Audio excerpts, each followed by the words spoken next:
குழந்தைகளுக்கு பயம் காட்ட ட்ரோல்ஸ் கதைகள் சொல்லப்பட்டது. ஆனால் அந்த கதைகளுக்கு பின்னால் ஒரு உண்மை மறைந்திருக்கிறது என்பதை நம்மில் பல பேர் அறிந்திருக்க வாய்ப்பில்லை.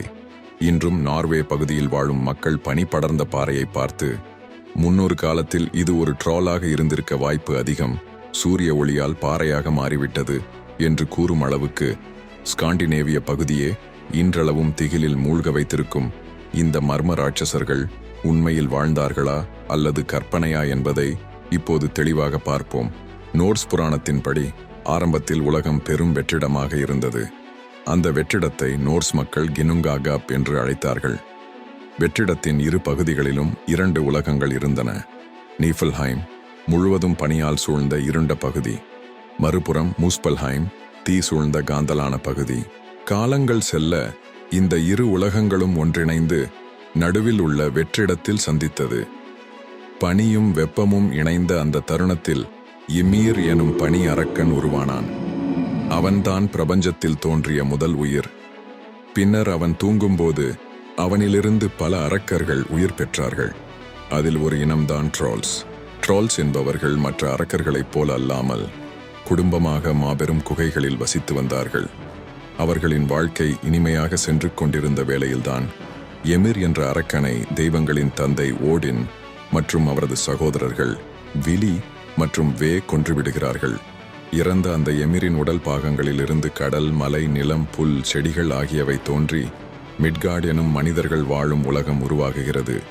இதன் பின்னர் ஓடினும் அவருடைய சகோதரர்களும் இணைந்து உலகை வடிவமைத்தார்கள்.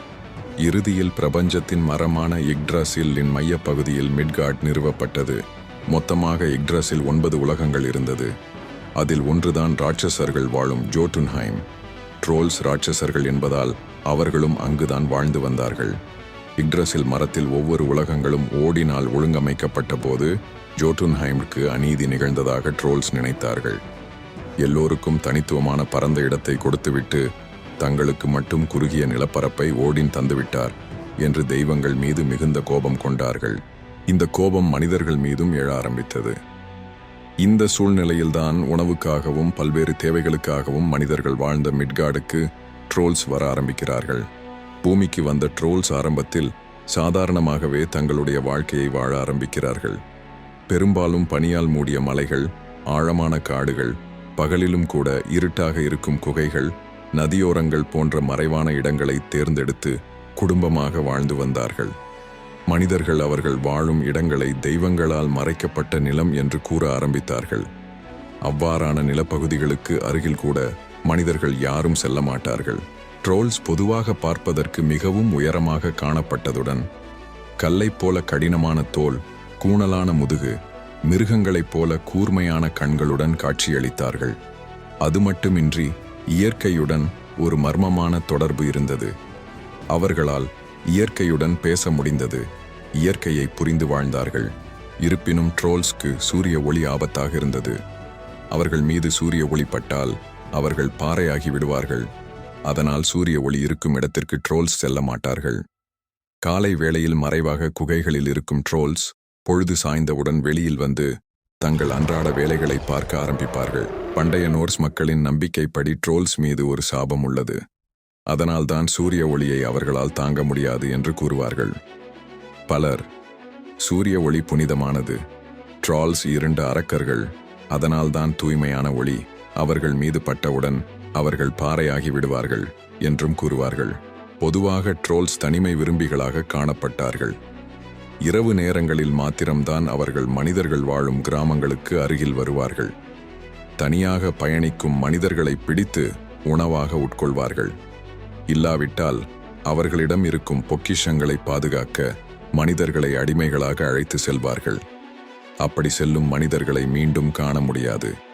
இதனால் நார்ஸ் மக்கள் நீண்ட பயணம் செல்லும் முன் தீ மூட்டி தங்களுடைய தெய்வங்களிடம் வழியில் எந்த ஆபத்தும் நேரக்கூடாது என்று வேண்டிக் கொள்வார்கள்.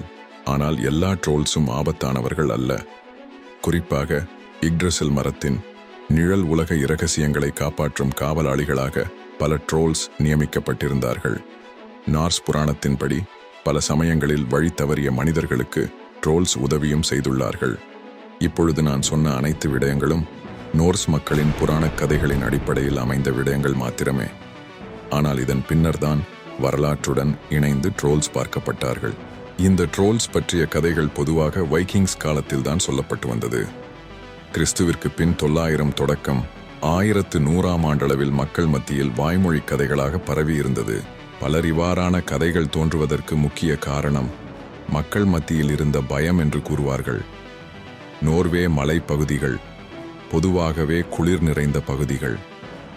நீண்ட பயணம் செய்யும் மக்கள் பல வேளைகளில் குளிரின் தாக்கத்தால் இறந்து விடுவார்கள். இறந்தவர்களின் உடலை பார்த்த மக்கள் மத்தியில் ஏற்பட்ட அச்சம் இரவு வேளைகளில் அடர்ந்த காடுகளுக்குள் இருந்து வரும் மரங்களின் இரைச்சல் சத்தம் போன்றவை மக்கள் மத்தியில் மர்மமாக இருந்தது. கண்களுக்கு புலப்படாத மனிதர்களுக்கு தீங்கு விளைவிக்கும் உயிரினம் இருக்குமோ என்ற கேள்விகளே நாளடைவில் ட்ரோல் போன்ற அரக்கர்கள் உருவாக காரணமாக அமைந்தது. ஆனால் இவை அனைத்தையும் கேள்விக்குறியாக்கும் வகையில் அமைந்த விடயம்தான் ட்ரோல்ஸின் இறுதி அத்தியாயம். ட்ரோல்ஸ் எவ்வாறு அழிந்தார்கள் என்ற கேள்விக்கு விடை வரலாற்றில் வாழ்ந்த 2ஆம் ஓலாஃப் மன்னனுடன் தொடர்புபடுகிறது. கிறிஸ்துவிற்கு பின் 995 தொடக்கம் 1030 வரை நோர்வேயை ஆட்சி செய்த மன்னன்தான் 2ஆம் ஓலாஃப் ஹாரல்சன். ஆரம்பத்தில் ஒரு வைகிங் வீரராக இருந்து கொள்ளைகள் என்பவற்றில் ஈடுபட்டவர்.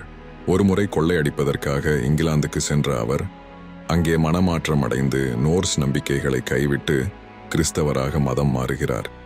இதன் காரணமாக கிறிஸ்தவ கொள்கைகளை கடுமையாக கடைபிடிக்கிறார். பின்னாட்களில் நோர்வேயின் மன்னனாக முடிசூடிய அவர் கடுமையான சட்டதிட்டங்களை பின்பற்றினார். நோர்வேயில் இருந்த பேகன் தெய்வங்களின் சிலைகளை உடைத்தார். பேகன் மதத்தை பின்பற்றியவர்களை கட்டாயமாக மதம் மாற்றினார். தேவாலயங்களை கட்டினார். மத குருக்களை நோர்வேக்கு அழைத்து வந்தார். அரசியல் ரீதியாக ஒரே மதம் கிறிஸ்தவமாக இருக்க வேண்டும் என்ற நோக்கில் பல நடவடிக்கைகளை எடுத்தார்.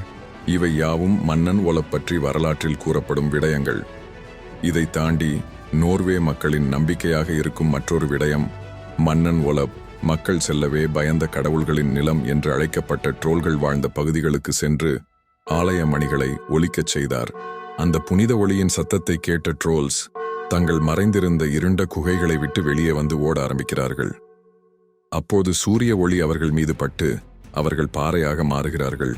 உண்மையில் மன்னன் ட்ரோல்ஸை அழித்தாரா என்று கேட்டால் இல்லை. அப்படி இருக்க மனிதர்கள் ஏன் இவ்வாறு கூறுகிறார்கள்? இது ஒரு உவமை மாதிரி சொல்லப்படும் விடயம். ட்ரோல்ஸை நோர்ஸ் தெய்வங்களாகவும் ஆலயமணியை கிறிஸ்தவ பாரம்பரியமாகவும் கருதி மன்னன் பழைய பேகன் மதத்தை ஒழித்தார் என்று மறைமுகமாக வர்ணித்து கூறும் உவமை. ஆனால் காலப்போக்கில் மக்கள் உண்மையிலேயே மன்னன்தான் ட்ரோல்ஸை அழித்தார் என்று நம்ப ஆரம்பித்தார்கள். அதுபோல ட்ரோல்ஸை மனிதர்களுடன் இணைத்து தொகுக்கப்பட்ட பொய்டிக் எட்டா, ஸ்னாரி ஸ்டோலுசன் மற்றும் ஐஸ்லாந்திக் சாகா நூல்கள் இந்த கருத்துக்களை மேலும் வலுவூட்டின. இதனாலேயே மக்கள் இன்றளவும் ட்ரோல்ஸ் வாழ்ந்தார்கள் என்ற கருத்தை ஆதரிக்கிறார்கள். ஆனால் அறிவியல் ரீதியாக ட்ரோல்ஸ் வாழ்ந்தார்கள் என்பதற்கான எந்த ஆதாரங்களும் இல்லை. லட்சக்கணக்கான ஆண்டுகளுக்கு முன் வாழ்ந்த டைனோசர் போன்ற ராட்சச உயிரினங்களின் எச்சங்கள் பாறை படிமங்களாக ஃபாசிலைசேஷன் ஆக மாறி கண்டுபிடிக்கப்பட்டிருக்கலாம். அதை பார்த்த அன்றைய மக்கள் இவற்றை ட்ரோல்ஸ் என்று கற்பனை செய்திருக்கலாம். இந்த ட்ரோல்ஸ் பற்றிய கதைகள் மனிதர்களை எச்சரிக்க உருவானவை மாத்திரமே. உண்மையில் இவ்வாறான பாறை மனிதர்கள் வாழ்ந்தார்கள் என்பது அசாத்தியமான விடயம். அதேபோல் நாம் நினைவில் கொள்ள வேண்டிய விடயம், இயற்கை என்பது நாங்கள் நினைப்பதை விட மிகவும் மர்மம் நிறைந்தது. பல வேளைகளில் விஞ்ஞானிகளின் கருத்துக்கள் கூட பொய்யாகிவிடும். எப்போதெல்லாம் மனிதன் இயற்கைக்கு தீங்கு விளைவிக்கிறானோ அப்போதெல்லாம் அவன் ஒரு ட்ரோலை உருவாக்குகின்றான் என்ற அர்த்தம். அது ஒரு பாறை அரக்கனாக மட்டுமல்ல, இயற்கை அனர்த்தமாக கூட நம்மை வந்து தாக்கும். இந்த ட்ரோல்ஸ் பற்றி உங்களுடைய கருத்து என்ன என்பதை கமெண்டில் சொல்லுங்கள். மீண்டும் ஒரு பதிவுடன் உங்களை சந்திக்கிறேன். அதுவரையில் நன்றி.